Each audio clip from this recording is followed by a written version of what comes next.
আজ হয়ে যাক সম্পূর্ণ বাঙালি স্টাইলে ঝাল ঝাল মাটন কারি। কালারটা হবে একদম লাল আর কোনো ধরনের বাজে স্মেল এর মধ্যে থাকবে না।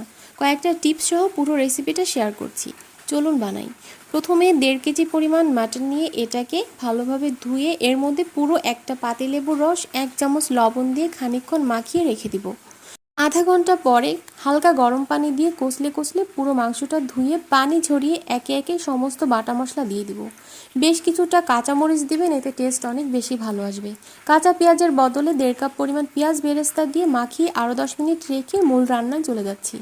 কড়াইয়ে সাদা তেল দিয়ে গোটা গরম মশলা দিয়ে দিচ্ছি। এবার দিয়ে দিচ্ছি মাখিয়ে রাখা সেই মাংসটা। একটু অল্প আঁচে মাংসটা বেশ সময় নিয়ে কষাতে হবে, যত কষাবেন স্মেল তত চলে যাবে। ঢেকে রেখে দিব গায়ের পানিটা শুকানোর জন্য। গায়ের পানিটা শুকিয়ে আসলে তার মধ্যে কষানোর জন্য কড়াই ভর্তি করে পানি দিব। ঢেকে দিচ্ছি। পানিটা কিছুটা টেনে মাংসটা সিদ্ধ হয়ে আসলে সে পর্যায়ে দিয়ে দিব আলু। আলুটা অপশনাল, চাইলে স্কিপ করতে পারেন।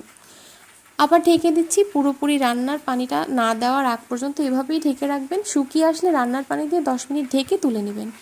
ওঠানোর পরে পেঁয়াজ বেরেস্তা দিয়ে দেবেন আরও আধা কাপের মতো। এবার সার্ভ করে নিচ্ছি। ট্রাস্ট মি, এভাবে রান্না করলে কোনো ধরনের বাজে স্মেল থাকবে না, খেতেও খুব ভালো হবে আর কালারটাও একদম লাল হবে।